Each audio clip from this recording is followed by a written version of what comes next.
अस्सलाम वालेकुम, मैं हूं अलीना फारूक शेख। सबसे पहले डिस्कस करेंगे आज जो एक ऑर्डिनेंस सदर मुमलिकत ने उसको तौसीक दी है या उसके ऊपर मोहर सब्त की है, वो है प्रैक्टिस एंड प्रोसीजर कानून में तब्दीली की गई है, तरमीम की गई है।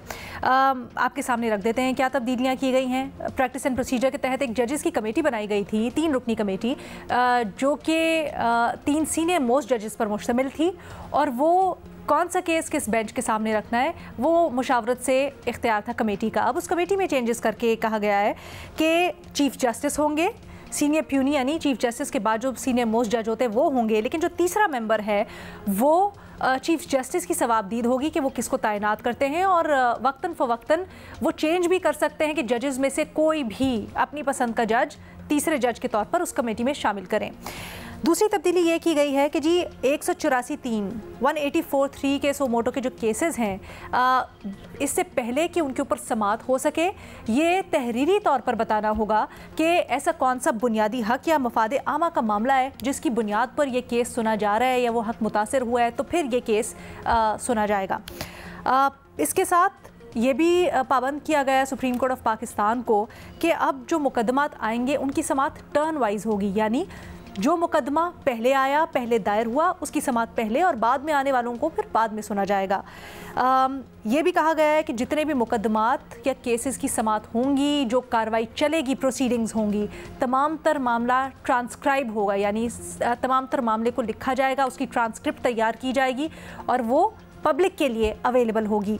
ये जो चेंजेस की गई हैं इसको वज़ीर इत्तलात अताउल्लाह तारर ने डिफेंड किया, इसकी वजाहत उन्होंने पेश की और कहा कि बहुत से मामलात थे जिसमें मज़ीद वजाहत की ना सिर्फ ज़रूरत थी बल्कि अदलिया के निज़ाम को शफाफ बनाने के लिए ये बड़ा ज़रूरी था।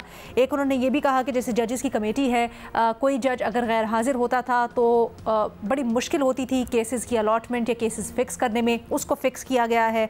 फिर मफाद आमा के मामले को बड़ा वाज़े करके बताना होगा ताकि अवाम के लिए आसानी हो सके समझने के लिए। ये जो सारी की सारी वजाहत दी जा रही है, ये तरमीम तब्दीली ऑर्डिनेंस के ज़रिए करने के ऊपर क्या वो वजाहत जायज़ है? अताउल्लाह तारर साहब का मौक़िफ़ दुरुस्त है? अपने तज्ज़ियाकारों के सामने बुनियादी तौर पर ये सवाल रखा है और फिर इसको डिस्कशन में आगे मज़ीद डिस्कस करेंगे। जवा खातिर ये भी कि अभी ख़बर आई है कुछ देर पहले ऑर्डिनेंस के ऊपर अमल दरामद शुरू कर दिया गया है और जो जजेस की बेंच फिक्सिंग कमेटी है उसके अंदर जस्टिस मुनीब अख्तर की जगह जस्टिस अमीनुद्दीन को शामिल कर लिया गया है।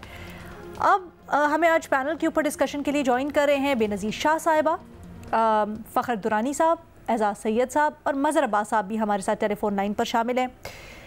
बेनज़ीर, क्या समझती हैं, क्या जो चेंजेस की गई हैं वो बेहतरी के लिए हैं और जैसे अता साहब कह रहे हैं कि मज़ीद शफाफियत लाएंगी और अदालती निज़ाम और प्रोसेस बेहतर होगा, उसमें कितना वज़न है? अलीना, पहला सवाल तो हम सबको ये पूछना चाहिए कि ऑर्डिनेंस के ज़रिए ये क्यों किया गया? इतनी क्या जल्दी थी, इतनी क्या इमरजेंसी थी? आपने तो नेशनल असेंबली का सेशन इतवार तक को बुला लिया, तो इस कानून को भी ले आते, ये जो तरमीम करने जा रहे थे नेशनल असेंबली के सामने रखते, थोड़ी बहुत डिबेट हो जाती, वोटिंग हो जाती, लेकिन इतनी जल्दबाजी क्या थी? क्यों आज हर हालत में ये ऑर्डिनेंस जो था वो प्रोमलगेट होना था? उसकी मुझे तो एक ही वजह नज़र आती है अलीना, कि अगले 1 महीने के लिए जब तक अगले चीफ जस्टिस नहीं आते, आप जो कमेटी है, जैसे आपने भी बताया, जो बैठ के फैसले करती है सुप्रीम कोर्ट की कि बेंच में कौन बैठेगा, किस बेंच के सामने कौन सा केस लगेगा, उसमें आप तब्दीली करें। इस वक्त उस बेंच के 3 मेंबरान थे, जैसे आपने बताया, जस्टिस काजी फाजीफ साहब और 2 सीनियर मोस्ट जजेस। ये पिछले प्रैक्टिस एंड प्रोसीजर कानून में लिखा हुआ था कि जो सीनियर मोस्ट जजेस हैं वो चीफ जस्टिस के साथ बैठेंगे और ये फैसला करेंगे। अब आपने उसे तब्दील करके कह दिया कि चीफ जस्टिस बैठेंगे, सेकंड सीनियर मोस्ट जज बैठेंगे, क्योंकि उसका तो अब आप कुछ नहीं कह सकते, वो तो जस्टिस मंसूर अली शाह हैं, और जो तीसरे जज होंगे वो चीफ जस्टिस बैठ के डिसाइड करेंगे और नॉमिनेट करेंगे कि वो कौन है। तो जरूरी नहीं है कि वो जस्टिस मुनीब अख्तर हो। तो अब एक यहाँ पे अजीब बात यह है अलीना कि जब ये प्रैक्टिस एंड प्रोसीजर का कानून पीडीएम की हुकूमत ला रही थी तो तब कह रही थी कि देखें, हमने जो एक बेंच फिक्सिंग का मसला था सुप्रीम कोर्ट में, जो सारे चीफ जस्टिस जो थे वो खुद बैठ के फैसला करते थे कौन सा केस कहाँ लगेगा, कौन से बेंच पे लगेगा, वो हमने मसला हल कर दिया है। हमने वो जो पावर है वो डिस्ट्रीब्यूट कर दी है एक कमेटी में। लेकिन यहाँ पे तो आपने उसको फिर से चीफ जस्टिस को एम्पावर कर दिया कि चीफ जस्टिस जो है वो अकेले बैठ के फैसला कर सकते हैं कि तीसरे जज जो होंगे कमेटी में वो कौन होंगे। तो एक तरह से चीफ जस्टिस की मेजॉरिटी हो गई ना। मैं सिर्फ मौजूदा चीफ जस्टिस की बात नहीं करी, अगले चीफ जस्टिस से भी हो सकता है ये अप्लाई हो अगर ऑर्डिनेंस एक्सटेंड होती है।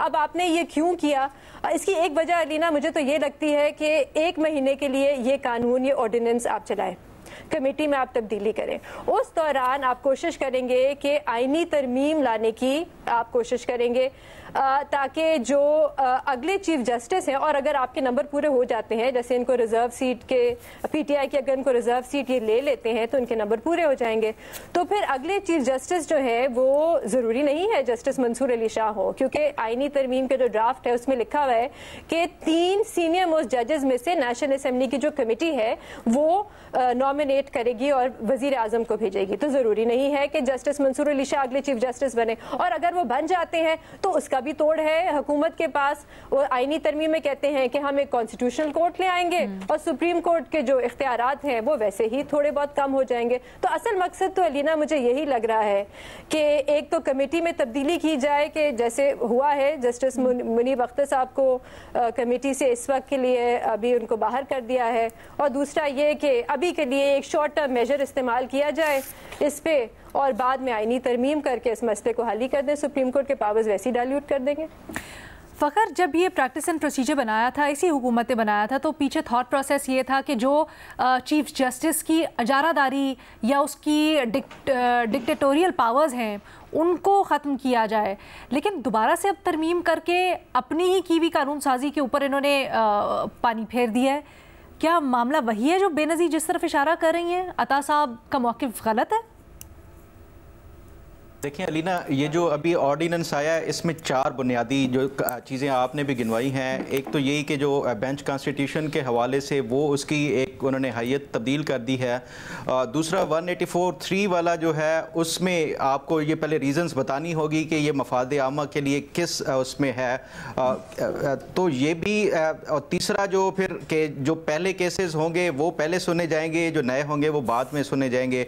और चौथा जो ट्रांसक्रिप्ट के हवाले से देखें, ये 3 चीज़ें तो मैं समझता हूँ कि बहुत अच्छी हैं, ख़ास तौर के ऊपर जो अगर आप देखें 184(3) का हमने देखा था माजी में जो एक अख्तियारात इस्तेमाल किए जाते थे, लामहदूद अख्तियारात थे चीफ जस्टिस के पास कि वो किसी भी उसमें वो 184(3) को लगा के वो मुकदमा लगा लेते थे। और जो दूसरी बात, जो दूसरा एक पॉइंट बड़ा अच्छा मैं समझता हूँ कि इस ऑर्डिनेंस में है वो ये है कि जो पहले केसेस होंगे वो पहले सुने जाएंगे, जो नए होंगे वो बाद में। देखें यहाँ पे हमारी जो अदलिया का हमने जो एक प्रैक्टिस देखी है कि एक फरमाइशी पिटीशन वो दायर करवा दी जाती है और अगले दिन उसकी समाअत मुकर्रर करके उसके ऊपर मनपसंद जो भी वो फैसले भी दे दिए जाते थे। और तो ये इसके हवाले से मैं समझता हूँ कि ये ऑर्डिनेंस नहीं बल्कि कानून में इसको वो लाना चाहिए हुकूमत को। और तीसरा ट्रांसक्रिप्ट वाला भी कि उससे ट्रांसपेरेंसी आएगी, जितनी भी इसकी जो समाअत होती है। बाज़ औक़ात ये होता है कि उसको मिस रिपोर्ट किया जाता है या उसको गलत कोट किया जाता है, तो उसके लिए एक मेरा ख्याल है कि ये एक अच्छी चीज़ है। लेकिन जो पहले वाली आपने बात की, जो एक पहला पॉइंट है ख़ासतौर के ऊपर जो बेंच कॉन्स्टिट्यूशन के हवाले से, देखें इसमें पहले भी माजी में यही होता था कि जो चीफ जस्टिस के पास लामहदूद अख्तियारात होते थे, जो बेंच कॉन्स्टिट्यूशन करने के हवाले से उसका तोड़ प्रैक्टिस एंड प्रोसीजर में वो किया गया कि चीफ जस्टिस की अजारादारी बेंच कॉन्स्टिट्यूशन से वो कम करके इसको डिवॉल्व किया जाए और 2 या 3 जजेस में वो किया जाए। लेकिन उसके बाद हमने देखा कि उसके भी असरात कोई दुरुस्त नहीं सामने आए। जिनकी मेजॉरिटी होगी वो अपनी अजारादारी कायम कर देते हैं। अब 2 जजेस अगर एक साइड पे हैं और चीफ जस्टिस एक साइड पे है तो वो जो 2 बाकी हैं उनकी अजारादारी कायम हो जाती है। तो इससे भी मैं समझता हूँ कि जो एक इंटेंट के साथ वो किया गया था वो भी उसको पूरा नहीं हुआ, और अब ये दोबारा वो किया गया है जिस इंटेंट के साथ। मेरा ख्याल है कि ये भी शायद वो आगे कोई इसका वो कोई ट्रांसपेरेंटली इसका जो यूज़ है वो नहीं नज़र आ रहा। तो इसकी कोई जो एक लॉन्ग टर्म के लिए हमें जो पार्लिमान को इसके लिए कानून साजी करनी होगी। जहाँ तक ये ऑर्डिनेंस है मैं समझता हूँ कि ये शायद ये वन टाइम के लिए या आगे इसको इनेक्ट मुझे नहीं लगता ये किया जाएगा।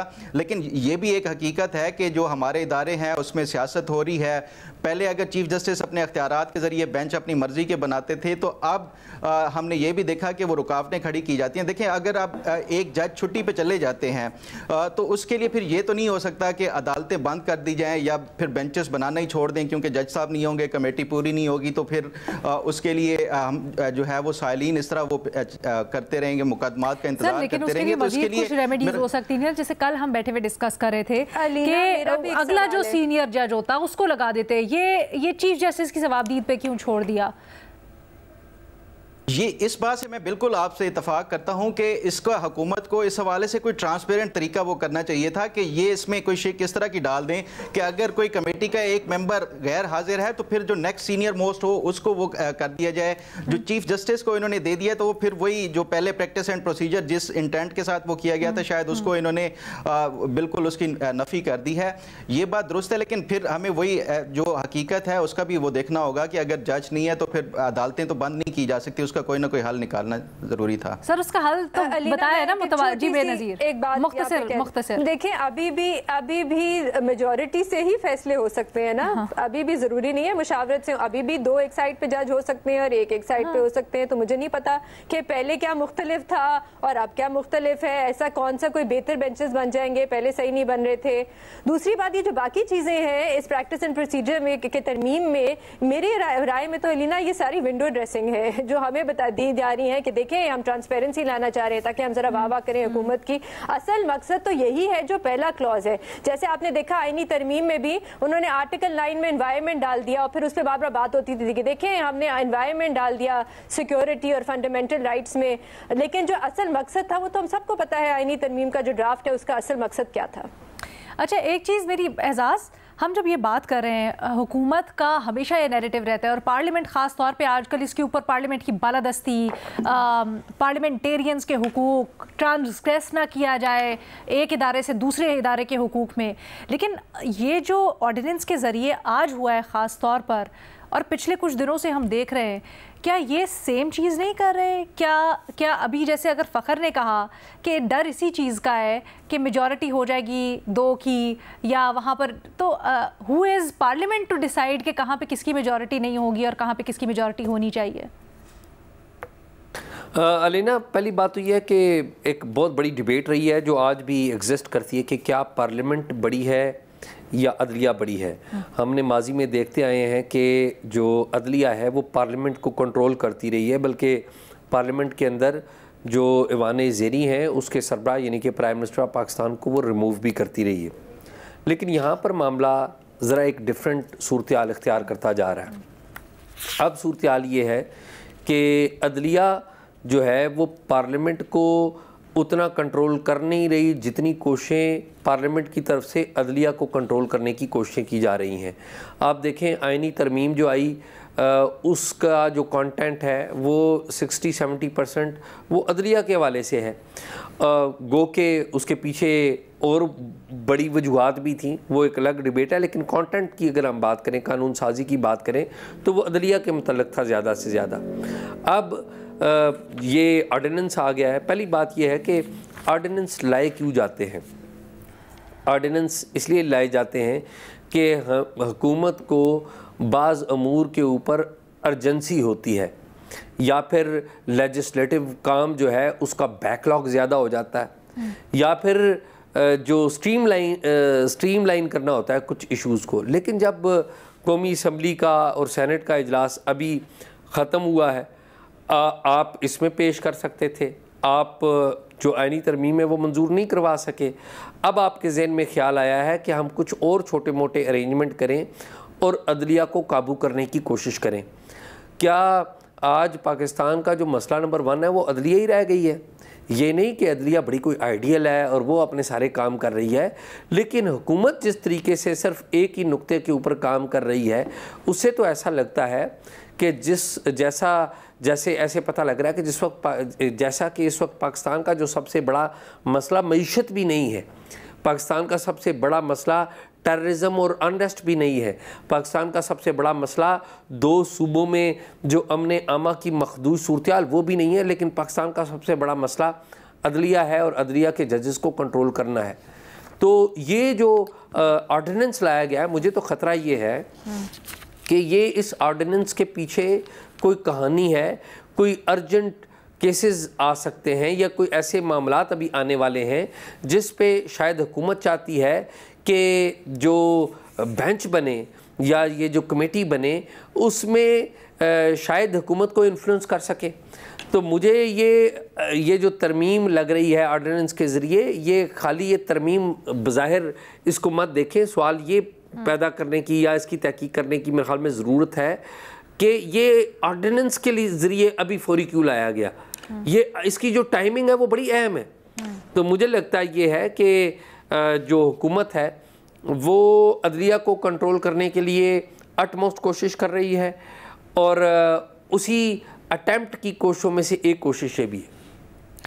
सर वो कोशिशें जो हैं उससे ये कर लें कि हमेशा से तासुर रहा है, ख़ासकर ये जो मौजूदा सुप्रीम कोर्ट है इससे मुतल्लिक गैर जानिबदारी का, और यही होता है कि जो जजेस हैं ना वो किसी से मरूब होते हैं ना उनकी किसी तरफ इंक्लिनेशन।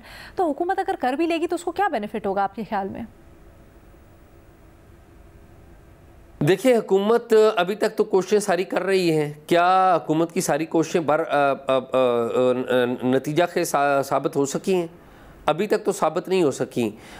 मेरा ये ख्याल है कि हुकूमत की जो स्टडी है या हुकूमत की थिंकिंग ये है कि शायद वो ये जो कमेटी है इसके ऊपर इन्फ्लुएंस कर सकती है। इसीलिए जो कमेटी की जो तश्कील जो है वो दोबारा तब्दील की गई है।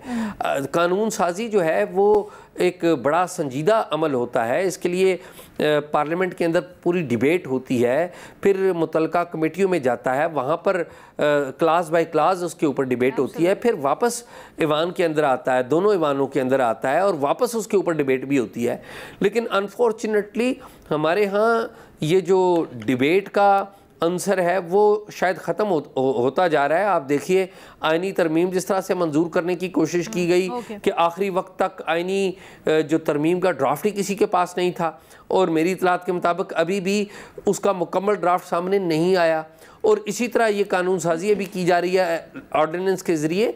तो मेरे ख्याल में मेलाफाइडी तो इसी बात से नज़र आ जाती है कि आप के जहन में कोई चोर है या आप कोई ऐसा इकदाम करना चाहते हैं जिसकी पेशबंदी के तौर पर आप चंद ऐसे इकदाम कर रहे हैं जो बाद में आपको फ़ायदामंद या सूदमंद साबित हो। मेलिफाइड इंटेंट से आप अग्री करते हैं? फ़खर कुछ और भी ऐड करना चाह रहे हैं? अलीना, देखें, जो एजाज सैयद ने बात की मैं उनसे बिल्कुल अग्री करता हूँ कि ख़ास तौर के ऊपर जो इस तरह की कानून साजी होती है उसके ऊपर बाकायदा डिबेट होनी चाहिए, रेलिवेंट कमेटीज़ में जानी चाहिए, एक पूरा जो एक लेजिस्लेशन का प्रोसेस है उसको फॉलो करके फिर कोई बिल है, कानून है या आइन की तरमीम है वो पेश करनी चाहिए। देखें, ये बिल्कुल दुरुस्त है और मैं अग्री करता हूँ। लेकिन दूसरी साइड को भी हमें देखना होगा कि अदलिया के हवाले से ख़ास तौर के ऊपर ये जो वजाहत आई थी चंद दिन पहले, उसके ऊपर तो तहफ़्फ़ुज़ात सुप्रीम कोर्ट के अंदर से जो रजिस्ट्रार है उन्होंने अपने खत के जरिए कह दिया कि वो भी कोई जो तरीकाकार है वो पूरा फॉलो नहीं किया गया। देखें, जो वजाहत में था कि एक उसमें डिस्प्यूट था पीटीआई के हवाले से कि आया वो पॉलिटिकल पार्टी इलेक्शन कमीशन में रजिस्टर्ड है या नहीं है। इलेक्शन कमीशन कुछ कह रहा था, पीटीआई ने अपने जवाब में कुछ कहा, ये वजाहत में भी वो बताया गया। तो ये अगर एक डिस्प्यूट हो तो अदालत को पहले उस डिस्प्यूट को सुनना चाहिए, ये चाहे वो एक एडवाइजरी रेफरेंस भी क्यों ना हो, बजाय इसके कि वो सुना जाता। ये सुप्रीम कोर्ट के अपने जो डिप्टी रजिस्ट्रार है उन्होंने कहा कि ना पार्टीज को कोई नोटिस भेजा गया, ना ही इस हवाले से जो रजिस्ट्रार ऑफिस है उनको मुतला किया गया था। तो ये सारा ये हमने देखा है कि ये एक साइड से ऐसा नहीं हो रहा, ये अब तो ऐसे लग रहा है कि जो एक तसादुम है वो दोनों अतराफ से लग रहा है और दोनों ही साइडों से मुझे ऐसे लगता है कि ये जो एक जो प्रोसीजर होता है, ये चाहे वो कानून साजी के हवाले से हो या फैसला साजी के हवाले से हो, वो दोनों साइडों से मुझे लग रहा है इक्वली नज़र नहीं आ रहा। ठीक है, एक छोटी सी ब्रेक लेते हैं, फिर मजीद आगे बढ़ाते हैं इसको। Welcome back. मज़े साहब, क्या आप अग्री करते हैं कि हुकूमत को ये इस वजह से करना पड़ रहा है क्योंकि दूसरी साइड से भी खिलाफ ज़ाब्ता चीज़ें हो रही हैं? देखिए मसला क्या हो रहा है, मसला ये हो रहा है कि इस आईनी तरमीम पे पहले कोशिश की गई कि असेंबली के अंदर चीजें हो जाए, कंसेंसस हो जाए, हुकूमत को मेजॉरिटी मिल जाए। जब नहीं मिली तो ये ऑर्डिनेंस लाया गया। अब ऑर्डिनेंस बताते खुद एक एतराफ़ शिकस्त है हुकूमत का, क्योंकि उन्होंने अगर पहले ये कोशिश नहीं की होती ना और एकदम कोई ऑर्डिनेंस आता तो उस पर हम शायद मुख्तलिफ गुफ्तगू कर रहे होते। लेकिन इस वक्त सारे पैनलिस्ट इस बात से एग्री करते हैं कि इस ऑर्डिनेंस के पीछे बदनीयती शामिल है। और बदनीयती इसलिए कि आपको नहीं हुआ, आप नई मेजॉरिटी हासिल हो सकी, लिहाजा आप ऑर्डिनेंस ले आए। और मैं एजाज की बात से बिल्कुल एग्री करता हूं कि मसला ये कि क्या ये आईनी तरमीम इस वक्त मुल्क का सबसे बड़ा मसला था? क्या मुल्क एक बहुत आईनी बहरान से गुजर रहा था? क्या इस वक्त और सारे मसाइल हमारे हल हो चुके थे कि जब हमें सबसे ज्यादा जरूरत है? बदकिस्मती से मुस्लिम लीग नून की जो मसला रहा है वो 98 का मुझे याद है कि 98 में भी आकर सुप्रीम कोर्ट से खिलवाड़ किया गया। मतलब हम चीज ये है कि आईनी तरमीम, हमने 18वीं आईनी तरमीम देखी थी, 9 महीने लगे थे और इतनी भरपूर डिस्कशन हुई थी, उसमें अवाम की आरा ली गई थी, इश्तिहार शामिल हुए थे कि कोई लोग अपनी अगर तरमीम को पेश करना चाहें, इवन आम आदमी की सतह पर भी, तो पेश करे। तरमीम इस तरह लाई जाती है, ऑर्डिनेंस के जरिए कभी आईनी तरामीम लाई जाती हैं, ऑर्डिनेंस के जरिए कभी ये चीजें की जाती हैं। हम क्यों अदलिया को और सुप्रीम कोर्ट को इतना ज्यादा मुतनाज़ा बनाने जा रहे हैं? हम क्यों एक प्रो गवर्नमेंट और एंटी गवर्नमेंट सुप्रीम कोर्ट बनाने जा रहे हैं? ये पता नहीं हम कब तारीख से सबक सीखेंगे। हमारी तारीख जो है कोई अदलिया की कोई बहुत अच्छी तारीख नहीं रही, लेकिन जब आप कोई तरमीम लेकर आए तो उसमें अगर कंसेंसस ना हो तो उसमें तरमीम नहीं लानी चाहिए। आप कंसेंसस बनाए, कॉन्स्टिट्यूशनल कोर्ट बड़ी अच्छी चीज है, लेकिन आप पहले बहस तो करें उस पर। सर वो कॉन्स्टिट्यूशनल कोर्ट वाला मामला अलग है, वो तो आईनी तरमीम का मामला है। ये तो प्रैक्टिस एंड प्रोसीजर में उन्होंने जो एक्ट था, कानून साजी थी, उसमें तरमीम की है ऑर्डिनेंस से। मैं आपसे सिर्फ एक बात कर रहा हूँ कि आप देखें कि पिछले चंद हफ्तों में क्या हमने दीगर मसाइल पर कभी इस तरह खुलकर गुफ्तगू की है? सही बात। कभी हमने इस पर बात की है कि हम किस तरह महंगाई मुल्क से खत्म करें? क्या हमने इस पर डिबेट की है कि हम कौन से इक़दाम, हम अगर पिछले चंद हफ्तों में आप देखें तो मासब आए इसके कि आईनी तरमीम ली आई जाए, सुप्रीम कोर्ट को किस तरह काबू किया जाए, आने वाले चीफ जस्टिस को किस तरह जो है वो कम उसको ताबू दी जाए, मौजूदा चीफ जस्टिस को एक्सटेंशन दी जाए, नहीं दी जाए, उनको कहाँ दिया जाए। इसके अलावा अगर कोई मसाइल हमने डिस्कस किया हो तो आप बता दें। आप टीवी टॉक शोज उठा लें, आप हमारी सियासी गुफ्तगू उठा लें रहनुमाओं की, हम सिर्फ नहीं गुफ्तगू कर रहे हैं। ऐसा लग रहा है कि जैसे हमने पाकिस्तान के सारे मसाइल हल कर दिए, बस ये एक मसला है जिसको हल करना बहुत जरूरी है। मुझे लग ये रहा है कि हुकूमत खौफजदा है। अच्छा। मुझे लग रहा है कि हुकूमत खौफजदा है कि उसका इख्तिदार जा सकता है। गैर जरूरी तौर पे एक फियर फैक्टर आने वाली सुप्रीम कोर्ट से बांध लिया गया है, जो कि मेरा ख्याल है गैर सियासी रवैया है। सियासी रवैया तो ये होता है कि आप बिल्कुल उसी तरह चीजों को बेहतर करते हैं जैसे आपने 18वीं तरमीम, उस पर डिबेट हो सकती है, लेकिन कम अज कम उस पर 8-9 महीने खुलकर गुफ्तगू तो हुई। इतनी बड़ी ऐसी चीजें जब ला रहे हैं आप, तो खुदारा ऑर्डिनेंस उस वक्त लाए जाते हैं जब असेंबली सेशंस में ना हो, कोई ऐसा अर्जेंट मैटर हो कि उसके बगैर चीजें आगे ना बढ़ रही हो।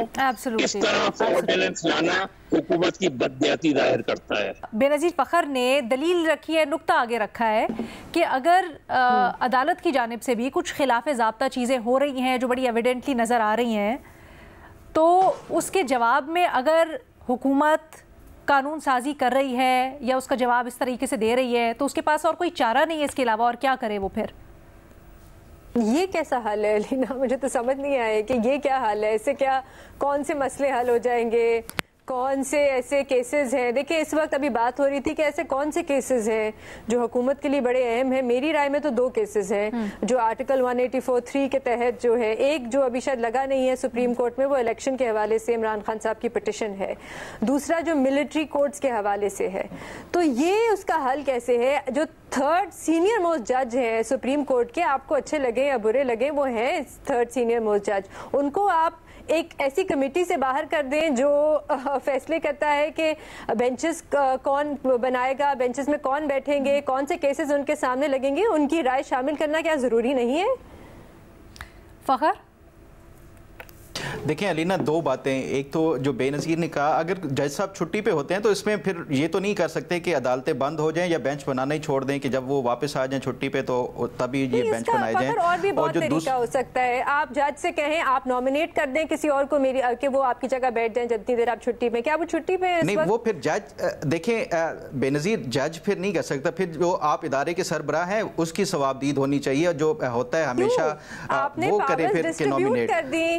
क्यों चीफ जस्टिस डिसाइड करें? जो जज नहीं शामिल हो सकते कमेटी में वो बता दें कि चले मैं इनको नॉमिनेट कर देता हूं अपनी जगह जितनी देर मैं मुल्क से बाहर हूं या मैं नहीं आ सकता, मेरी तबीयत खराब है या जो भी है। चीफ जस्टिस क्यों बैठ के ये अकेले डिसाइड करें? ये नेक्स्ट इन लाइन जो भी सीनियर है वो कर ले। लेट्स से जो नेक्स्ट इन लाइन कर देना, डिस्प्यूट ही खत्म हो जाएगा। बिल्कुल, इसके ऊपर तो मैं भी पहले एग्री कर रहा हूं कि देखें जो नेक्स्ट जो सीनियर मोस्ट हों उसको वो कर दिया जाना चाहिए। ये हुकूमत का हवाले से इसको वो करना चाहिए। दूसरी जो बात, एक मजहर साहब बात कर रहे थे कि देखें 18वीं तरमीम पे 8-9 महीने लगे, एक पूरी नेशनल डिबेट।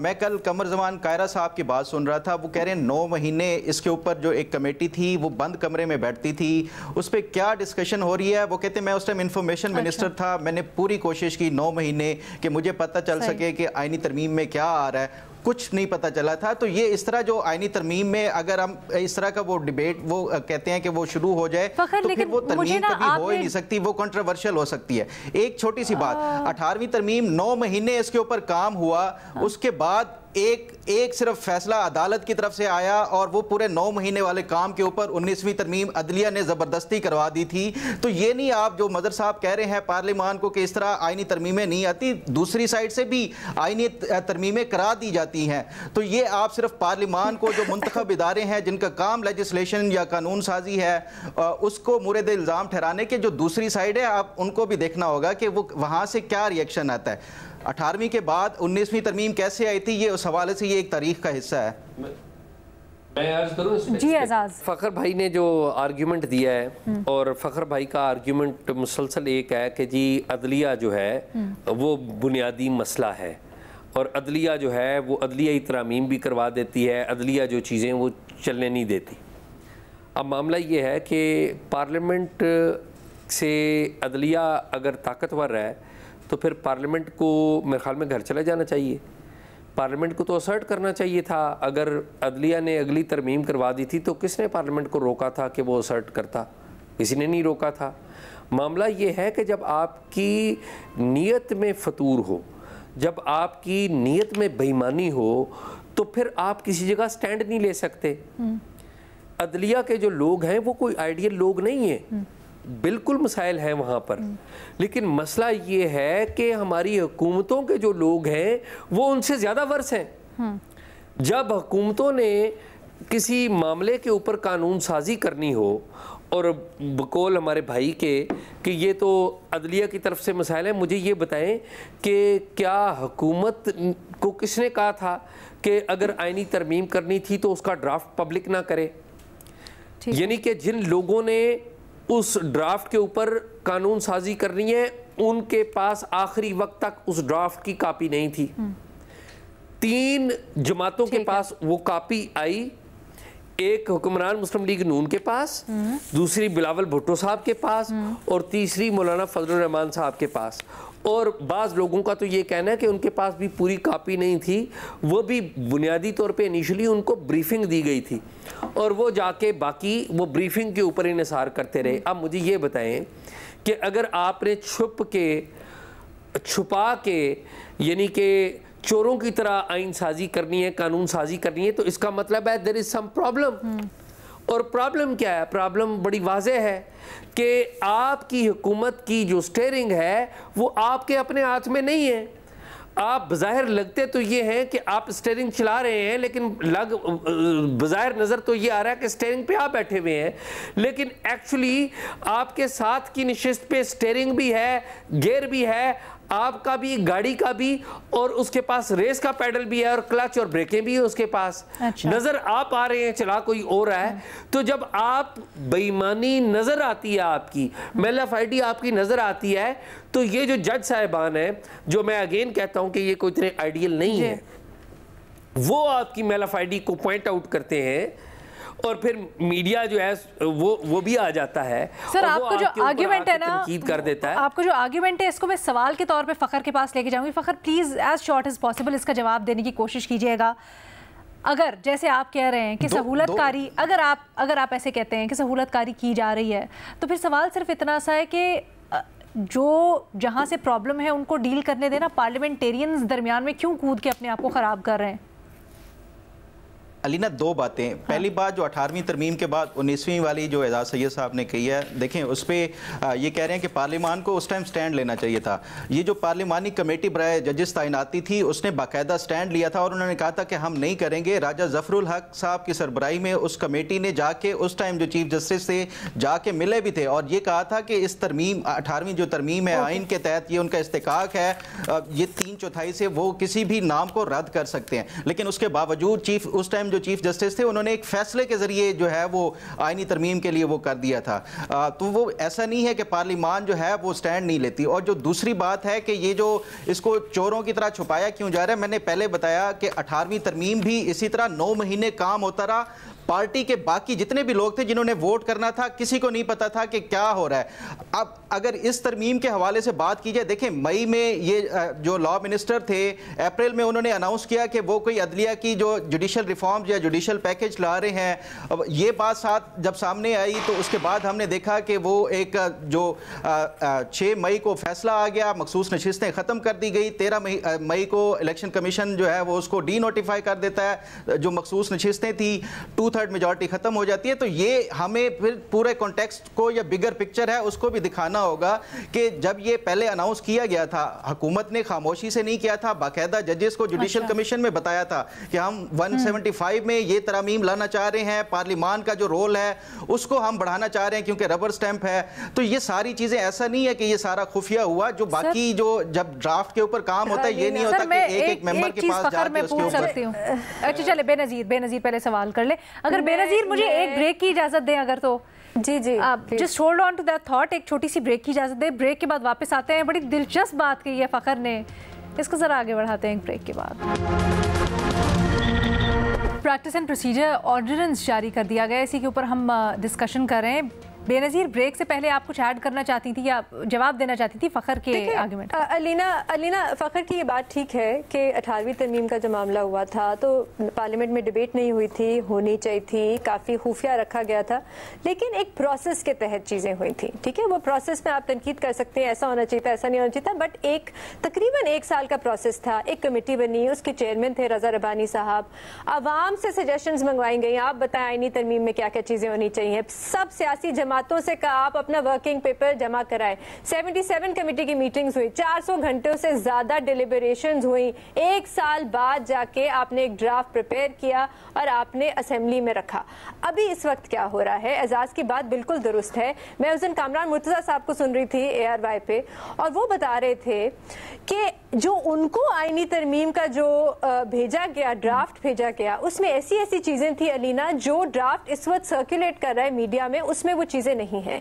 जैसे कि, और ये उन्होंने कहा कि हमें सुबह के 2 बजे भेजा गया ड्राफ्ट और कहा 11 बजे आके वोट कर लो, मतलब इतनी जल्दी आके बैठ के सारा वोट कर लो, जिसमें वो कहते हैं आर्टिकल 8 जो है उसके हवाले से तरमीम थी, जो फौजी अदालतों के हवाले से वो कुछ करना चाह रहे थे, मुकम्मल तौर पे फौजी अदालतों को मेरे ख्याल से एक क्लीन चिट देना चाह रही थी हुकूमत। और उसके बाद आर्टिकल 51 के हवाले से जो रिजर्व सीट का मामला है नेशनल असेंबली का, आर्टिकल 106 जो सूबाई असेंबली में रिजर्व सीट का मामला है, इन सबको भी हुकूमत तरमीम करने जा रही थी। तो हमें तो एक्चुअली पता ही नहीं है कि असल ड्राफ्ट हुकूमत का क्या था। और ऐसा हो सकता है कि अगर हुकूमत को ये रिजर्व सीट PTI की मिल गई और उनकी 2 तिहाई अक्सरियत पूरी हो गई अभी तो वो अपना ओरिजिनल ड्राफ्ट लाके पास करा देंगे, उनके पास तो नंबर पूरे हैं, उनको ना JOIF की जरूरत पड़ेगी ना PTI की जरूरत पड़ेगी। तो बिल्कुल इस पूरे मामले को सिर्फ खुफिया नहीं जल्दबाजी में करने की कोशिश की गई। 2 बजे एक सियासी जमात को आपने ड्राफ्ट भेजा और कहा आ जाए, 9 घंटे बाद हम वोट करने लगे हैं। तो ये कोई तरीकाकार है जिसके तहत आप आईन को तब्दील करने जा रहे हैं मुल्क के? फ़खर देखिए अलीना, मैं तो इस बात पे कॉन्टेस्ट कर ही नहीं रहा कि ये हुकूमत को हर हाल में वो करना चाहिए। ये बात बिल्कुल दुरुस्त है कि इसके ऊपर डिबेट होनी चाहिए, पार्लिमान के अंदर होनी चाहिए, मुतल्लिका कमेटीज़ में भेजा जाना चाहिए, उनकी सजेशन, वो सारा कुछ मैं इससे बिल्कुल अग्री करता हूँ जो बेनज़ीर कह रही हैं। सिर्फ मैं ये एक कॉन्टेक्स्ट दे रहा था कि ये कभी नहीं होता इस तरह कि वो पब्लिक डिबेट पहले शुरू कर दी जाए आईनी तरमीम के ऊपर और फिर उसके बाद वो पास कराया जाए। जो एक प्रोसेस है जो पार्लियामान का, वो उसके मुताबिक मैं समझता हूँ कि शामिल है ना कि पब्लिक की सजेशंस चले, पब्लिक नहीं एटलीस्ट जो पॉलिटिकल पार्टीज हैं, जो पब्लिक की मैंडेटेड पार्टीज हैं, आप ऑन बोर्ड लें। सर चले पब्लिक की नहीं, उसमें शामिल है ना कि आप एटलीस्ट जो सियासी जमातें हैं जो पब्लिक की रिप्रेजेंटेशन करती हैं असेंबली के अंदर, उनको कम से कम दिखा देते, उनकी सजेशंस लेते, कमेटी में डिस्कस हो जाता कम से कम। समझता हूँ कि जो फ़खर जो रेफरेंस दे रहे हैं 19वीं तरमीम का, 19वीं आईनी तरमीम का, मेरे ख्याल में वो भी इतना साइब रेफरेंस नहीं है, ठोस नहीं है। क्यों? देखिए उस वक्त के आप हालात देखें, उस वक्त सदर आसफ अली जरदारी थे, लीडर ऑफ द अपोजिशन या अपोजिशन में मुस्लिम लीग नून थी, और जो अदलिया के सरबराह थे इफ्तिखार मोहम्मद चौधरी साहब। पार्लियामेंट जो है वो आई थी वजूद में, या इलेक्शंस जो हुए थे वो लॉयर्स मूवमेंट के एक बैकग्राउंड में, कॉन्टेक्स्ट में हुए थे, और सियासी जमातों ने आके वादा किया था कि वो जो अदलिया है, माजूल अदलिया, उसको बहाल करेंगे। और फिर जब पीपल्स पार्टी की गवर्नमेंट आई तो उन्होंने माजूल अदलिया को बहाल नहीं किया, और फिर पूरी एक तहरीक चली। और आपको याद होगा कि नवाज शरीफ लाहौर से निकले, पंजाब गवर्नमेंट के ऊपर एक जिसे कहते हैं कि पंजाब में गवर्नर राज भी लगा। और फिर हमने देखा कि उस वक्त की जो इस्टेब्लिशमेंट थी, उस वक्त जनरल कियानी वो भी एक्टिव हुए, और फिर इफ्तिखार मोहम्मद चौधरी जो है उनको चीफ जस्टिस के तौर पर बहाल कर दिया गया, और एक अरेंजमेंट तय किया गया था। अब ये बातें काफ़ी हद तक पब्लिक में आ चुकी हैं, कई बातें जो पब्लिक में नहीं आई थी। अरेंजमेंट क्या तय किया था कि जो न्यूट्रल एम्पायर है वो जो बहुत सारे अफेयर्स का वो इफ्तिखार मोहम्मद चौधरी हैं, और Iftikhar Mohammad Chaudhry was very strong at that time ना PMLN ने असर्ट किया था और ना पाकिस्तान पीपल्स पार्टी ने असर्ट किया था। ये जो राजा ज़फ़रुल्लाह साहब की मिसाल दे रहे हैं, वो पार्लियामेंट को रिप्रेजेंट नहीं करते थे, वो सेनेट में कायदे ईवान थे और एक कमेटी के सरबराह थे। क्या पार्लियामेंट में उस वक्त कानून साजी की गई थी? Answer is no. क्या पार्लियामेंट उठ खड़ी हुई थी इफ्तिखार मोहम्मद चौधरी के? Answer is no. और क्यों नहीं खड़ी हो रही थी? कि इफ्तिखार मोहम्मद चौधरी साहब क्या करते थे कि वो बड़े स्ट्रॉन्ग चीफ जस्टिस थे, वो निकाल लेते थे, कोई अखबार में पहले अपने मनपसंद की कोई खबरें छपवाया करते थे, या बाज़ लोग खबरें शाया करते थे, और उनके ऊपर आज खुद नोटिस लेकर हुकूमत को आके आड़े हाथों लेते थे, और उस वक्त की जो इस्टेब्लिशमेंट है वो भी उनके साथ पूरी हैंड इन ग्लव थी। तो पार्लियामेंट ने तो उस वक्त जिसे कहते हैं ना असर्ट ही नहीं किया।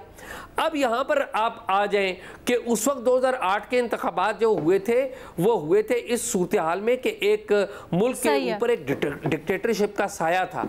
अभी जो इंतखाबात, आखिरी 2 इंतखाबात हुए हैं, ये तो आखिरी 2 इंतखाबात तो मुकम्मल तौर पर मुतनाज़ा हैं, और मुतनाज़ा मैंडेट के साथ ये हुकूमतें और पार्लियामेंट्स वजूद में आई हुई हैं, जिनको चैलेंज कौन कर रहा है? अगेन अदलिया कोई फरिश्ता नहीं है, बिल्कुल कोई फरिश्ता नहीं है, बहुत बड़े बड़े मसाइल हैं, लेकिन रेजिस्ट कौन कर रहा है इनको? आप ना माने, आप पहले कहते थे जी अदलिया में कोई मुदाखलत नहीं, अब भाई अदलिया के एक जज ने कहा, दूसरे ने कहा, तीसरे ने कहा, 6 जजेस ने कह दिया, एक हाई कोर्ट ने कहा, दूसरी हाई कोर्ट ने कहा। आपने पूरा एक नैरेटिव चेंज करने की कोशिश की, हमारे लोगों को बिठाया जाता है, बताया जाता है, और वो आके वही नैरेटिव लेते हैं या उस आर्ग्यूमेंट को ले लेते हैं। आपने बस मंजर बयान किया, तो हम थोड़ा सा डाइग्रेस कर रहे हैं, बस मुझे इस डिबेट को कंक्लूड करने दें। ऑल्दो आप हवाले सही दे रहे हैं एजाज, लेकिन थोड़ी सी डाइग्रेस कर गई हमारी डिस्कशन। वापस फ़खर के पास लेके आऊँगी। फ़खर, छोटा सा सवाल, जैसे अगर आपकी हम 2 मिनट के लिए वजाहत या आपकी दलाइल मान भी लें, तो ये बताएं कि इससे हुकूमत को in the greater scheme of things हासिल क्या होगा? ज़्यादा फ़ायदा होगा या नुकसान होगा? देखिए, मैं नहीं समझता कि ये फ़ायदा और नुकसान के लिए जो चीज़ें आइन और कानून के मुताबिक हैं, हुकूमत को हमेशा वही करना चाहिए। ये एक जो पॉलिटिकल पार्टीज जब भी हुकूमत में आती हैं, चाहे वो कोई भी हो, मुस्लिम लीग नून हो, पीपल्स पार्टी हो, PTI हो, हमेशा हर हुकूमत, सिर्फ पाकिस्तान में नहीं दुनिया भर में हुकूमतें अपने हक में कानून साजी और आइन साजी करती हैं। जो उनके मंशूर के मुताबिक चीज़ें होती हैं उसके थ्रू, बाकी जो एक पब्लिक इंटरेस्ट के लिए भी, तो मेरा ख्याल है कि ये इसमें कोई हर्ज नहीं है। हमेशा हुकूमतें करती रहती हैं जो कानून साजियाँ हैं अपनी उसके मुताबिक।